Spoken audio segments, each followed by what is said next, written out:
Yo tout le monde, c'est Adrénaline, ça fait un bail que j'ai pas sorti de vidéo sur YouTube, je sais, je commence à me faire désirer là avec tous mes Adré en retard. Faut vraiment que je m'y remette, mais en attendant je vais vous sortir cette vidéo pour me faire pardonner. Il y a quelques semaines en fait j'avais fait un petit live sur Insta pour montrer en fait comment j'organisais mes photos, mes fichiers, parce qu'au bout de 3 4 ans de photos là ça commence à faire une masse assez considérable de dossiers et de fichiers. Et comme ça avait plu à certains, je me suis dit bah autant faire une vidéo sur YouTube pour montrer tout ça en détail. Donc là voilà. Donc moi ce que je fais pour mes shoots en fait, ou pour dès que je shoot, la première chose que je fais c'est que je vide directement les photos sur mon disque dur. Donc j'importe ma carte SD sur mon Mac, j'ouvre mon disque dur et j'ai un fichier avec l'année. Donc là 2017. Faites pas gaffe aux deux. En fait j'ai un disque dur par année. Donc j'ai un disque dur 2016, un disque dur 2017, un disque dur 2018. Donc là c'est le disque dur 2017. Là il y a plus de trucs que prévu parce que même si je suis organisé, c'est quand même un peu le bordel là, par rapport à ce que j'ai en retard. Mais bon, l'idée c'est d'avoir un dossier donc avec l'année, comme ça 2017. Et je répartis tous mes shoots, toutes mes photos en trois catégories: event, places et shootings. Du coup, en gros, dans mes events, je vais avoir les concerts, les events Adidas, en gros, c'est pas mal de concerts, pas mal d'événements, quoi. Ensuite, dans les trucs places, c'est là que je trie tout par ville. Donc, Florence, Lille, Londres, Lyon, Marseille, Nogent-sur-Seine, Paris. C'est là où je mets tout. Et dans mes shootings, c'est vraiment les shootings modèles, shooting basket, shooting pour des marques, shooting, enfin bref, tout ça. Donc comment justement je nomme ça? Et bah c'est ce qu'on voit là en fait. Je l'importe et je crée un dossier avec l'année, le mois, le jour et la description, plus ou moins détaillée. Donc pourquoi on met l'année, le mois, le jour et pas l'inverse? C'est tout simplement parce que comme ça, quand on trie par nom, comme c'est là, bah tout est trié par ordre croissant. Enfin par ordre ou décroissant, mais enfin tout est dans l'ordre. Parce que si on commence par mettre le jour, par exemple le 6 ou le 8 ou etc., bah tu vas voir, tu vas mettre genre le 6 janvier, et après tu vas voir genre le 7 mars, ensuite tu vas voir le 8 janvier. Enfin tu vois, ça va pas être dans l'ordre. Parce que en fonction du mois dans lequel tu vas shooter, si tu shootes pas tous les jours, ça va être compliqué. Du coup, le mieux, c'est de mettre année, mois, jour, comme ça vraiment tout est organisé chronologiquement. Du coup, je mets en général l'endroit où je suis, la défense, night pour savoir si c'est la nuit, day je le mets pas parce que, enfin je pourrais le mettre, mais si je mets pas night c'est que c'est le day, du coup c'est plus facile à trouver. Après quand c'est des timelapse, je mets timelapse, je mets avec qui je suis. Là, par exemple, j'ai des shoots chantier, la défense, à Day, bah, là je l'ai mis. Harry Parvin, Pierrick Bernard, Thomas. Là, le 22, Beaugrenelle avec Matisse, Beaugrenelle avec Enzo. Rooftop, Eiffel Tower. Enfin, je mets pas mal d'infos. Rooftop, Musique et Branly, Spin Style, Pierrick Bernard, Antoine. Enfin bref, j'essaye de mettre vraiment le plus d'infos possible. Timelapse, sunset, sunrise, chantier, rooftop. Enfin, je mets toutes les infos que je peux. Comme ça, une fois sur Lightroom, eh ben, je peux les retrouver facilement. Donc comment ça se passe sur Lightroom? Ici, on retrouve donc mes trois dossiers, donc Event, Places et Shooting. Du coup, là, je vais vous montrer par exemple un shoot que j'ai fait il n'y a pas longtemps avec Lou. Donc là, il y a toutes mes photos que... Donc une fois dans Lightroom, une fois que toutes les photos sont sur le disque dur, je fais import. Et je les importe directement depuis le disque dur. Donc je fais add. Je mets les previews 1-1. J'importe pas les duplicata. Et je mets mes metadata Adrénaline Paris. Donc ça, je vais vous montrer à quoi ça sert dans un instant, mais c'est assez important. En gros, quand on va sur une photo, ici dans la librairie, à droite, on a les métadatas. Et en fait, c'est toutes les informations qui sont cachées dans les photos qui permettent d'avoir les informations de la personne qui les a faites. Donc moi, Adrénaline, Paris, je mets mon email, mon adresse, et en gros, ouais, c'est tout, et mes copyrights. Comme ça, dès que je veux exporter mes JPEG, à les envoyer ou quoi que ce soit sur les réseaux sociaux, bon, quoique souvent les réseaux sociaux ils les suppriment, mais au moins dans les mails ou dans les trucs comme ça, si ma photo se perd ou arrive quelque part, la personne qui voit la photo peut toujours voir que c'est moi, d'où je viens, et me contacter, aller sur mon site, etc. Donc ça c'est super important les métadatas de bien les remplir. Et du coup, en fait, tu peux les remplir une fois. Et voilà, edit presets. Et en gros, rajouter ton preset. Comme ça, à chaque import, tu pourras l'activer, activer tes metadata et les coller directement dans toutes tes photos. Ensuite, ce que je fais du coup, une fois que le shooting est importé, il n'y a que des noms bizarres, genre IMG 0894 machin, mais moi ça me saoule, j'ai pas envie de ça. Du coup, commande A pour sélectionner tout. Là, dans File Name, Mixed, je clique, et là je me suis fait, pareil, des presets de renommage, avec l'année, le mois, la date, S pour Sony, un tiret et 001, 002, 003, ainsi de suite. Comme ça, toutes mes photos sont renommées. Donc c'est là, 2018, 05, 08, 1, S. Ah bah tu vois, celle-là je l'ai... Ah non, ok, je vais vous expliquer aussi. Au moins, donc tu vois, elles sont toutes triées.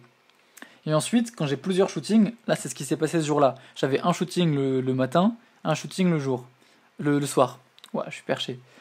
Donc là je mets 2018, 05, 08, la date. Et ensuite je mets un petit tiret, je mets 1. Ensuite je mets le shooting, machin. Et pour le deuxième, je mets un petit tiret, je mets 2. Et là, quand je les renomme, et ben, je mets pareil, je rajoute le 1 et le 2, comme ça je me perds pas. 2018, 05, 08, 2, et c'est reparti 1, 2, 3, 4, 5, 6, 7, 8, machin. Donc ça permet d'avoir des fichiers qui ont un nom qui ressemble à quelque chose. Comme ça, quand je les exporte ou que je m'en sers sur Twitter, sur machin, et que je veux retrouver dans mon catalogue, putain, quand est-ce que c'était cette photo, bah au moins elle s'appelle avec la date quoi, et le jour. Du coup, je peux directement la retrouver dans mes catalogues. Ça, c'est vraiment, vraiment pratique. Et je pousse le vice même quand je shoot en fait. Là tu vois ça va jusqu'à 6, 7, 10. Non attends. Je m'emporte. Faut que je retrouve. Voilà c'est là tu vois. Là le 6 février j'ai shooté. Et en fait je mets un endroit par numéro en fait. Je le fais pas forcément par des shootings. En gros au lieu de faire un seul dossier pour tout le jour, je vais faire un dossier par endroit. Je vais dire par exemple le 6 février j'ai shooté à cet endroit-là. Ensuite, plus tard, j'ai shooté à un autre endroit. Du coup, j'ai mis un autre dossier. Pareil, plus tard, un autre dossier, donc un autre endroit, un autre endroit, un autre dossier, et ainsi de suite. Comme ça me permet de me retrouver et pareil, de mettre le plus d'infos possible dans le nom de chaque dossier plutôt que d'avoir un seul dossier qui s'appelle Snow, Night, Birakem, Pont, Bridge, enfin, avec toutes les infos de tout ce que j'ai fait, c'est un bordel. Du coup, il vaut mieux pour moi de, en fait, faire simplement un dossier par truc, à chaque fois mettre le petit slash 5e shoot du jour, et dans mes noms de fichiers pareil, petit 5. Donc là c'est à peu près tout par rapport au tri.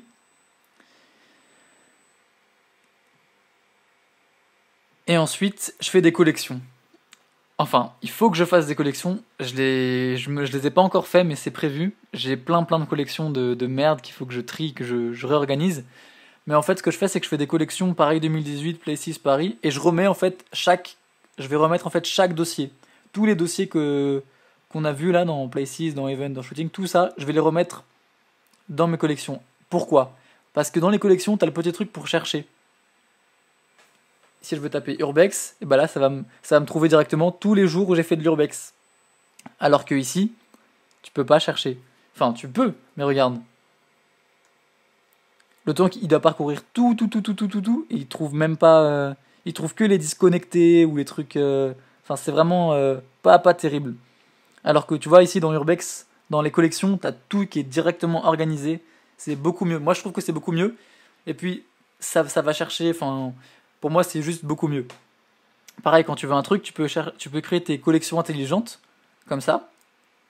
Et là, tu veux l'appeler genre Sunset. Tu veux un truc avec tous tes sunsets. Tu peux aller dans Source, Folder, donc dossier, Contient, et tu mets Sunset. Et là, ça va te créer comment ça s'appelle, une collection justement Sunset. Et du coup, dedans, tu auras toutes les photos de Sunset. Si évidemment, tu as bien mis le mot Sunset dans ton nom de dossier. C'est pour ça que c'est super important de bien nommer ces dossiers. Je pense que j'ai un peu fait le tour. Le dernier truc que je fais, comme j'ai beaucoup de photos, c'est que j'ai un deuxième truc en fait. J'ai mon 2017 et j'ai mon 2017 trash. Où dedans, il y a les mêmes choses. Il y a event, places, shooting, etc. Même si là, j'ai pas encore tout fini de trier. Et dedans, je mets toutes les photos que je trouve pas bonnes, qui sont un peu mauvaises. Qui sont pas, enfin, toutes les flous, les yeux fermés, les trucs, je les supprime, parce que ça sert vraiment à rien.